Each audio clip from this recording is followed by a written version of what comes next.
Right. Para sa natin ngayon. Maraming salot sa mundo ngayon na trending na ito. Nakakantutan na naman, hindi lang natatanggal man. Pero bakit maraming nakapanood, maraming nang-abuse? Kaya ginawa lang nila para makadami na ng views. Pero yung tunay talento, hindi nyo na sinuportahan. Hinayaan nyo naman ang mga tunay na talento na mayroong kahulugan na dala-dala sa aming sarili. Pero yung mga putang ina, yung dalawang nagkakantutan, maraming nakapanood, bakit pinapansin nyo pa? Pero tunay talento, bakit hinayaan nyo pa? Ang mga gago sa lipunan, yun lang tinignan nyo. Bakit na ganito kayo? Hindi nyo nahali. No, mali ang ginawa nyo.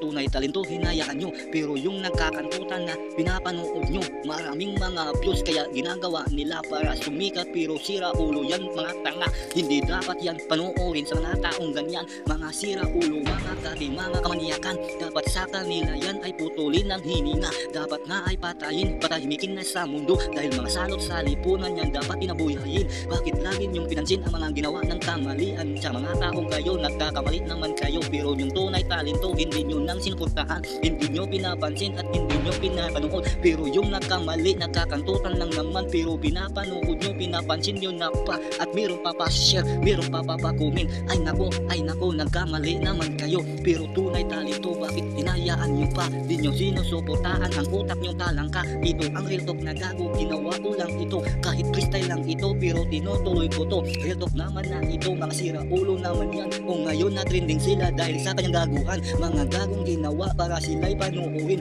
Pero hindi yan tama dahil nagkakantutan sila. O masarap ang paningin, dapat ay pabibigyan. Ngayon nasarapan sila, dapat din patikmin ang sakit. Tanggalin na ng ari para matapos na yan. Galit ako sa ganyan, kaya mga putang ina yan. Totoo sinabi ko, yung mga gago sila. Pero yung mga kamalian lagi lang pinapansin. Maraming nakapanood pero makamali kayo. Nagkakamali naman kayo, ito ang totoo talaga. Pero ang tunay talento, bakit hinayaan nyo pa? Di nyo pinapansin pa at napansin pa, bakit hinayaan nyo pa? Pero yung mga gago, nabibidyo na to.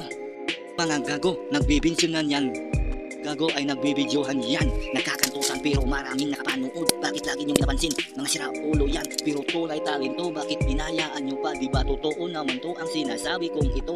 Bakit mga kabastusan lagi nyong pinapansin? Pero yung mga talento na may kahulugan pero hindi nyo pinansin at lagi nyong hinayaan. Kaya ito ginawa ko para sa dalawa na yan. Tinignan nyo pa palagi ang sa kanilang video. Kung meron pa comment pero pang mga share, marami pang views. Kaya nakarami sila dahil sa gaguhan nila ang ginawa mali na yan. At ang hirap sa tao, nakamali kayo dahil sa gaguhan, pinapansin nyo pero tunay talento, hinayaan nyo pa. Hindi nyo pinapansin ang mga tunay talento at may kahulugan pa. May tamang ginawa pero yung dalawa na trending nagkakantutan, mali naman yan pero pinapanood nyo. Bakit ano ba problema sa inyo? Bakit ganyan? Dapat ang suportahan nyo ang tunay talento. Katulad sa amin, nangarap na may silbing ito.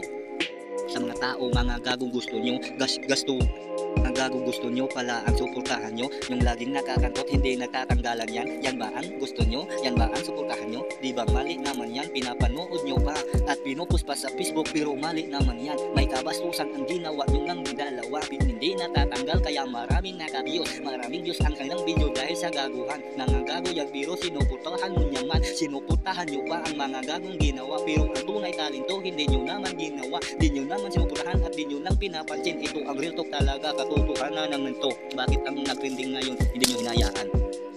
Tulad sa kanila, dapat para ay matanggal. Putulin nyo niyang ari tapos ay tsap-tsap-tsapin para makatikim sila ng masakit na mahapdi. O nakatikim naman sila sa masarap na ginawa. Kaya hanggang din naman yan dapat patikimin ng hapdi. Patikman sila ng masakit para makaranas sila, para makatahap. Tauhan sila ng mali pa ginawa nila. Yo, pakyo, tangin nyo.